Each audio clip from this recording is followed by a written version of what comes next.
Assalamualaikum warahmatullahi wabarakatuh. Halo teman-teman semua. Di sini kami akan mempresentasikan materi tentang konsep dasar pembelajaran tematik terpadu pada mata kuliah pembelajaran tematik terpadu yang diampu oleh Bapak DRS Budiono MPD. Kami dari kelompok 3 yang terdiri dari 5 anggota. Yang pertama ada Kak Diana, kemudian ada Kak Agustin, Kak Sayekti, Kak Nina, dan juga Kak Linar. Nah, pokok pembahasan pada kali ini yang pertama ada hakikat pembelajaran tematik terpadu. Yang kedua, prinsip-prinsip pembelajaran terpadu. Yang ketiga, ada kurikulum terpadu. Dan yang keempat, ada landasan filosofis pembelajaran tematik terpadu. Dan yang terakhir, kekuatan tema dalam pembelajaran terpadu. Nah, materi yang pertama ada hakikat pembelajaran tematik terpadu.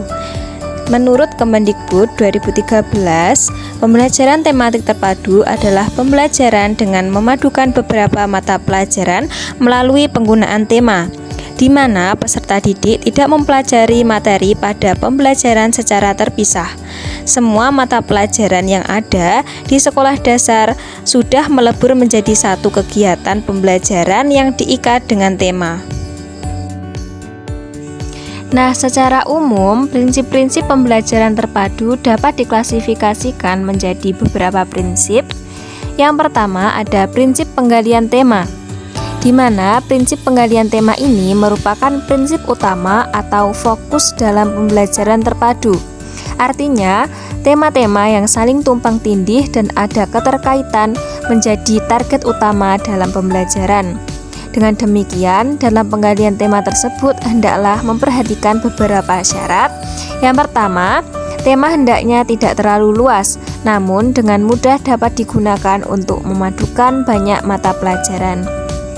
Kemudian yang kedua, tema harus bermakna. Maksudnya, tema yang dipilih untuk dikaji harus memberikan bekal bagi peserta didik untuk belajar selanjutnya. Dan yang ketiga, tema harus disesuaikan dengan tingkat perkembangan psikologis anak. Dan yang keempat, tema dikembangkan harus mewadahi sebagian besar minat anak. Yang kelima, tema yang dipilih hendaknya mempertimbangkan peristiwa-peristiwa otentik yang terjadi dalam rentang waktu belajar. Yang keenam, tema yang dipilih hendaknya mempertimbangkan kurikulum yang berlaku serta harapan masyarakat atau asas relevansi. Dan yang terakhir, tema yang dipilih hendaknya juga mempertimbangkan ketersediaan sumber belajar. Yang selanjutnya ada prinsip pengelolaan pembelajaran. Nah, di sini guru harus mampu menempatkan diri sebagai fasilitator dan mediator dalam proses pembelajaran. Oleh karena itu, dalam pengelolaan pembelajaran hendaklah guru dapat berperilaku sebagai berikut. Yang pertama, guru hendaknya jangan menjadi single actor yang mendominasi pembicaraan dalam proses belajar mengajar. Yang kedua, pemberian tanggung jawab individu dan kelompok harus jelas dalam setiap tugas yang menuntut adanya kerjasama kelompok.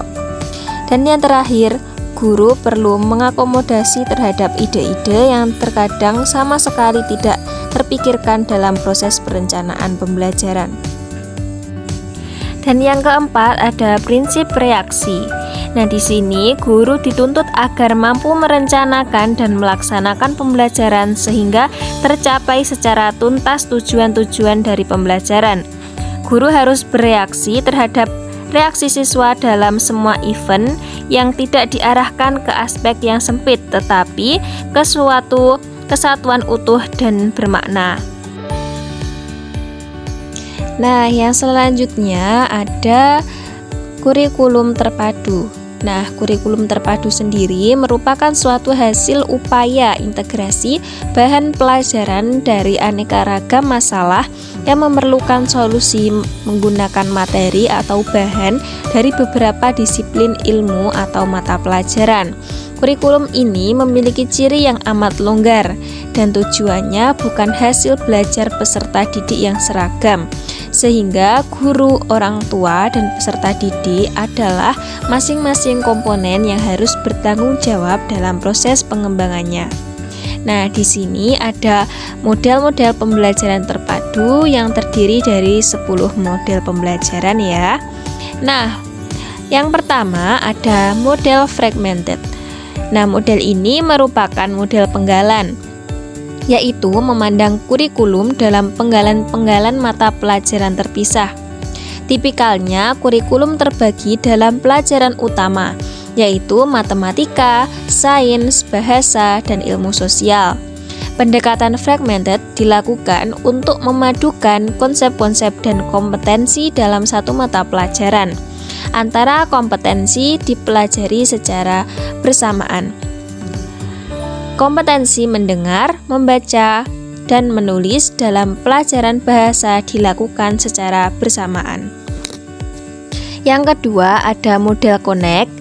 Model connect atau terhubung memandang mata pelajaran dengan menggunakan kaca pembesar atau opera glass atau kaca pembesar yang dipakai oleh penonton opera yang hanya satu lensa, menyediakan secara detail, seluk-beluk atau rinci dan terinterkoneksi dalam satu mata pelajaran. Yang ketiga ada model nest. Model nest atau model sarang memandang kurikulum dari 3 dimensional kaca baca. Sasaran dimensi ganda dari pembelajaran. Tujuan pembelajaran ini tidak hanya pada mata pelajaran semata, namun ada beberapa pemahaman atau keterampilan yang terkuasai. Yang keempat ada model sequence. Model sequence melihat kurikulum menggunakan kacamata. Lensa terbagi dalam 2 bagian, namun terhubung oleh sebuah bingkai atau frame. Topik atau mata pelajaran terpisah, namun dapat dihubungkan dengan sebuah bingkai konsep yang menaungi topik atau mata pelajaran tersebut. Yang kelima ada model shared. Model shared melihat kurikulum menggunakan binoculars, menghubungkan 2 mata pelajaran secara bersama untuk melihat sebuah topik. Keterhubungan antar 2 mata pelajaran diorganisasi sehingga dapat dilakukan proses pembelajaran secara bersama-sama. Yang keenam ada model web. Model web atau jaring laba-laba melihat kurikulum menggunakan teleskop, menangkap konstelasi pembuka dari mata pelajaran yang membentuk sebuah tema. Tema yang ditentukan menjadi langkah awal dalam melakukan pembelajaran. Indikator masing-masing kompetensi, ilmu, dan pengetahuan terjabarkan dari tema tersebut. Yang ketujuh ada model thread. Model thread melihat kurikulum dengan menggunakan kaca pembesar atau magnifying glass. Ide besar diperbesar melalui semua isi dengan pendekatan kurikulum meta atau metakurikuler. Model ini menggabungkan keterampilan berpikir, keterampilan sosial, keterampilan belajar, mengelola grafik, teknologi, dan pendekatan kecerdasan ganda atau multiple intelligence. Yang kedelapan ada model integrate. Model integrate atau terpadu melihat kurikulum menggunakan kaleidoskop. Topik interdisiplin atau antar mata pelajaran ditata kembali di antara konsep yang sama atau mirip dan munculnya pola dan rancangan. Melalui pendekatan antar mata pelajaran, model integrate mencampurkan 4 mata pelajaran utama dengan menemukan persamaan keterampilan, konsep, dan sikap pada keseluruhannya. Yang kesembilan ada model immerse. Model immerse melihat kurikulum menggunakan mikroskop. Melalui cara masing-masing keseluruhan konten disaring dengan menggunakan lensa, ketertarikan, dan keahlian yang dimiliki. Dengan menggunakan model ini, pembelajar sedikit atau sama sekali tidak ada intervensi atau Dan yang terakhir ada model network. Model network atau jaringan melihat kurikulum menggunakan prisma, menciptakan dimensi dan pengarahan ganda terhadap fokus dengan menggunakan berbagai cara eksplorasi dan eksplanasi. Yang selanjutnya ada pendekatan kurikulum terpadu. Nah, di sini ada 3 pendekatan. Yang pertama ada pendekatan multidisiplinary. Nah, di sini pendekatan multi mata pelajaran atau terutama fokus pada mata pelajaran. Nah, penggunaan pendekatan ini dilakukan dengan mengorganisasi standar dari mata pelajaran di sekitar sebuah tema. Multi pelajaran terdiri atas pendekatan intradisiplinary, penggabungan atau fusion, service learning atau belajar melayani masyarakat, learning center atau parallel disciplinary, unit berbasis tema atau theme-based unit. Yang kedua ada pendekatan antar mata pelajaran atau bisa kita sebut interdisciplinary. Pendekatan antar mata pelajaran dilakukan dengan mengorganisasi kurikulum di sekitar materi bersama antar mata pelajaran. Pembelajaran dilakukan dengan mengidentifikasi potongan atau irisan konsep dan keterampilan antar mata pelajaran. Masing-masing mata pelajaran masih teridentifikasi, namun agak samar dibanding pendekatan multi pelajaran. Nah, yang terakhir ada pendekatan transdisciplinary. Nah, pendekatan ini dilakukan dengan membangun kurikulum di sekitar pertanyaan dan perhatian siswa.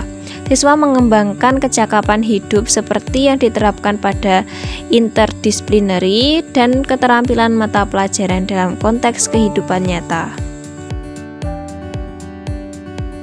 Baik, yang selanjutnya ada landasan filosofis pembelajaran tematik terpadu. Nah, pada landasan filosofis pembelajaran tematik ini sangat dipengaruhi oleh 3 aliran filsafat Bloom pada tahun 1971, yaitu yang pertama ada progresivisme, yang kedua ada konstruktivisme, dan yang ketiga ada humanisme. Nah, untuk yang pertama yakni aliran progresivisme. Menurut aliran ini, proses pembelajaran perlu ditekankan pada pembentukan kreativitas, pemberian sejumlah kegiatan, suasana yang alamiah, dan memperhatikan pengalaman siswa. Menurut aliran ini, dalam suatu proses belajar, siswa sering dihadapkan pada persoalan-persoalan yang harus mendapatkan pemecahan masalah. Oleh karena itu, siswa perlu memilih dan menyusun ulang pengetahuan dan pengalaman belajar yang telah dimilikinya. Apabila terdapat kesalahan atau kekeliruan dalam proses pemecahan masalah adalah suatu yang wajar, karena itu merupakan bagian dari proses belajar. Yang selanjutnya ada aliran konstruktivisme. Menurut aliran ini, pengalaman langsung siswa dalam proses pembelajaran merupakan kunci dalam pembelajaran. Dalam aliran ini, pengetahuan tidak dapat ditransfer begitu saja dari seorang guru kepada siswa, tetapi harus diinterpretasikan sendiri oleh masing-masing siswa dan pengetahuan.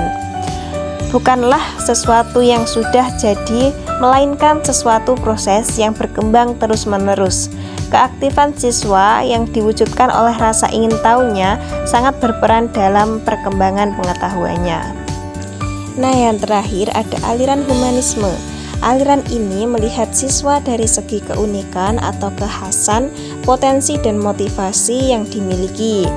Hal tersebut dapat diimplementasikan dalam kegiatan pembelajaran melalui yang pertama, layanan pembelajaran selain bersifat klasikal juga bersifat individual. Yang kedua, pengakuan adanya siswa yang lambat atau slow learn dan siswa yang cepat. Yang terakhir, penyikapan yang unik terhadap siswa baik yang menyangkut faktor personal atau individual maupun yang menyangkut faktor lingkungan sosial atau kemasyarakatan. Yang selanjutnya adalah kekuatan tema dalam pembelajaran terpadu. Kekuatan tema dalam pembelajaran terpadu yaitu menjadi konsep utama, menjadi dasar pengembangan pembelajaran terpadu, menjadi pola pembelajaran atau pengintegrasian pengetahuan, keterampilan, sikap, dan nilai dalam pembelajaran, dan peserta didik mampu menguasai konsep-konsep dalam suatu mata pelajaran yang keterkaitannya dari mata pelajaran lainnya, serta model pembelajaran yang menggunakan tema menekankan keterlibatan peserta didik secara aktif dan menyenangkan.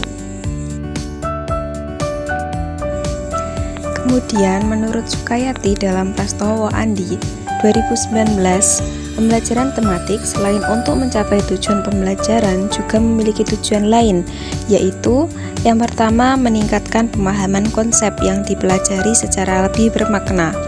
Yang kedua, mengembangkan keterampilan menemukan, mengolah, dan memanfaatkan informasi. Yang ketiga, menumbuh kembangkan sikap positif, kebiasaan baik, dan nilai-nilai luhur yang diperlukan dalam kehidupan. Dan yang terakhir, menumbuh kembangkan keterampilan sosial. Nah, itulah tadi presentasi dari kami. Apabila kalian masih bingung dengan materi ini, kalian bisa komen di kolom komentar ya teman-teman. Nah, terima kasih atas perhatiannya. Jangan lupa untuk like dan subscribe. Terima kasih. Sekian, wassalamualaikum warahmatullahi wabarakatuh.